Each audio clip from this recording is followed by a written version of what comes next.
Hello student, I am दिशा सोनकराव और हम बात कर रहे थे डाइजेस्टिव सिस्टम की। प्रीवियस क्लास में हमारा डाइजेस्टिव सिस्टम पूरा कंप्लीट हो चुका है। अब हम देख रहे हैं कि जो एक्सटर्नल ग्लैंड होती है जो जीआईटी ट्रैक्ट में या फिर डाइजेस्टिव सिस्टम में अपना एक इम्पोर्टेंट रोल प्ले करती है, किसमें तो फूड को डाइजेशन करने में। ठीक है, तो एक तो होती है पेनक्रियास और सेकंड क्या होती है तो लीवर। तो हम बात कर रहे हैं अभी पेनक्रियास की कि पेनक्रियास किस टाइप से डाइजेशन में अपना रोल प्ले करती है। ठीक है, तो स्टार्ट करते हैं हम।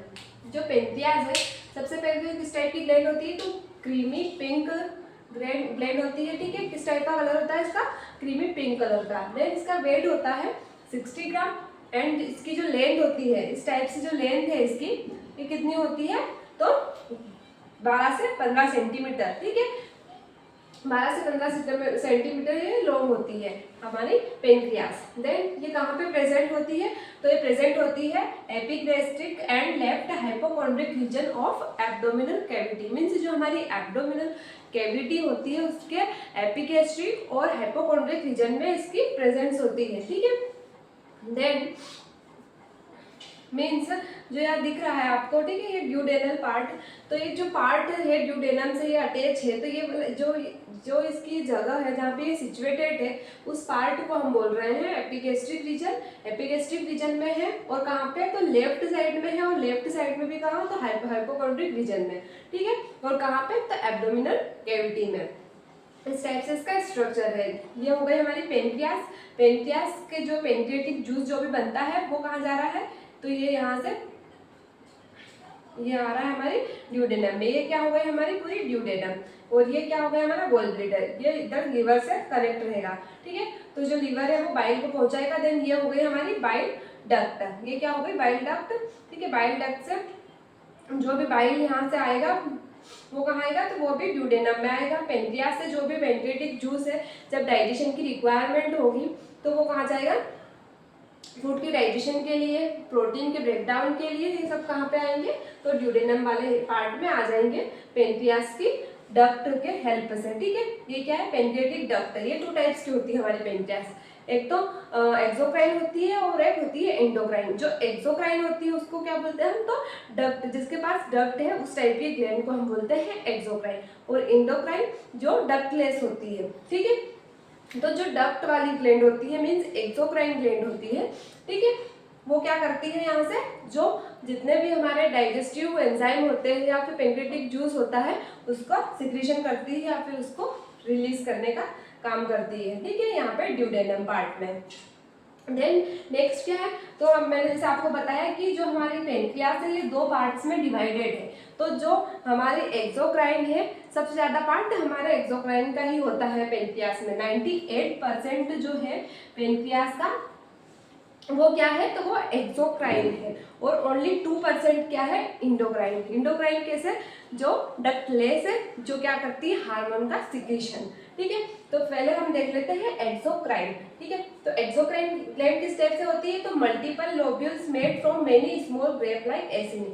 मीन्स जो एक के मल्टीपल लोब्यूल, एक लोब्यूल ये हो गया पूरा ये यहाँ से तो यहाँ तक, दूसरा लोब्यूल ये हो गया ये यहाँ से तो यहाँ तक, ऐसे बहुत सारे लोब्यूल्स होते हैं। और उस लोब्यूल्स के अंदर भी क्या होती है एसिनी होती है। इस वाले पार्ट को क्या बोल रहे हैं हम एसिनी, जिसका शेप कैसा है तो ग्रेप लाइक शेप है। तो बहुत सारे लोब्यूल्स से मिलके बने होते हैं जिनका शेप होता है ग्रेप लाइक। क्या तो हमारी जो एक्सोक्राइन पेनक्रियास है उसका शेप कुछ इस टाइप से होता है। और जो एंडोक्राइन होती है वो तो नॉर्मल हार्मोन सिक्रीशन करती है जो केवल 2% ही होती है।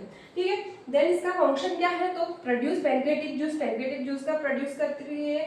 और साथ ही जो पेनक्रियाटिक जूस है हमारा वो जो पैरासिम्पैथेटिक हमारा नर्वस सिस्टम है, पैरासिम्पैथेटिक नर्वस सिस्टम का वर्क क्या होता है तो वो स्टिम्युलेट करता है किसको तो जो पेनक्रियाटिक जूस है उसके सिक्रीशन को स्टिम्युलेट करने का काम करता है ताकि तेजी से डाइजेशन हो सके, तेजी से जो प्रोटीन है कार्बोहाइड्रेट है ये सब अच्छे से डाइजेस्ट हो सके, ब्रेक डाउन हो सके इनका। ठीक है, किसके हेल्प से तो पैरासिम्पैथेटिक नर्वस सिस्टम की हेल्प से। देन अब मान लीजिए कि अब हमको रिक्वायरमेंट नहीं है डाइजेशन की, देन फिर क्या करना पड़ेगा, तो जो हमारा पेनक्रेटिक जूस है उसको सप्रेस करना पड़ेगा। तो जो सप्रेशन का वर्क है, सप्रेशन का वर्क कौन करेगा, तो जो सिंपैथेटिक है हमारा सिंपैथेटिक नर्वस सिस्टम क्या करेगा, सप्रेस कर देगा किसको, तो जो पेनक्रेटिक जूस है उसको। ठीक है, ये लिखा है S for sympathetic, suppress and pancreatic juice. ठीक है, तो पेनक्रेटिक जूस को सप्रेस करने का वर्क कौन करेगा, जब हमको डाइजेशन की रिक्वायरमेंट नहीं है। ठीक है, जैसे हम रन करते हैं, रनिंग के टाइम पे तो कोई डाइजेशन होगा नहीं।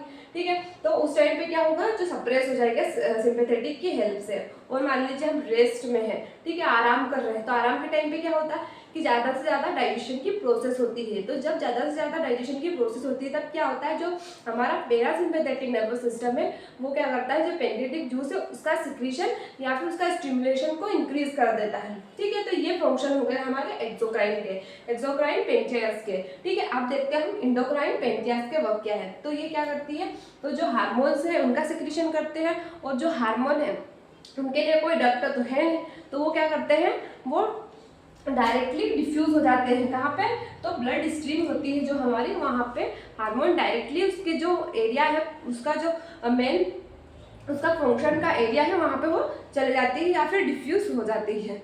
ठीक है, उसको कोई डक्ट की रिक्वायरमेंट नहीं होती। और मेन सिक्रीशन किसका करती है, कौन से हार्मोन का करती है, तो ग्लूकागोन और इंसुलिन। ग्लूकागोन और इंसुलिन ये किस पे वर्क करते हैं, तो ये शुगर पे वर्क करते हैं। जो शुगर लेवल हमारे जो ब्लड में होता है, जो शुगर लेवल उसको मेंटेन करने का काम करते हैं। मीन्स जो ये ग्लूकागोन है ये क्या करता है, जो हमारा ब्लड है, ब्लड में जो शुगर लेवल है उसको इंक्रीज करने का काम करता है। मीन्स इसका मोटो ये रहता है कि कुछ भी हो जाए मेरे ब्लड में जो शुगर लेवल है वो कम नहीं होना चाहिए। ठीक है, इसका काम है इंक्रीज करना। तो फिर अब इसके अगेंस्ट हमको लाना पड़ता है इंसुलिन। इंसुलिन क्या करता है कि जो इसको एक हद तक ही रखना है, इसको बहुत ज़्यादा नहीं होने देना है। ये क्या करता है, कम करने का काम करता है कौन, इंसुलिन। इंसुलिन का वर्क होता है कि जो ब्लड है हमारा, ब्लड में शुगर का लेवल कम रहे, जितना उसकी लिमिट है उसमें रहे, उस लिमिट को वो क्रॉस ना करे। ठीक है, तो इस टाइप से ये दोनों एक दूसरे के अपोजिटली वर्क करते हैं, ग्लूकागोन और इंसुलिन, और इनका सिक्रीशन होता है हमारे इंडोक्राइन पेनक्रियास से।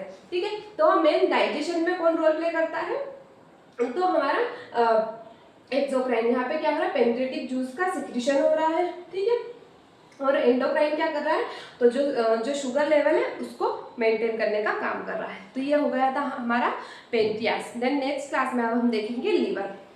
Thank you.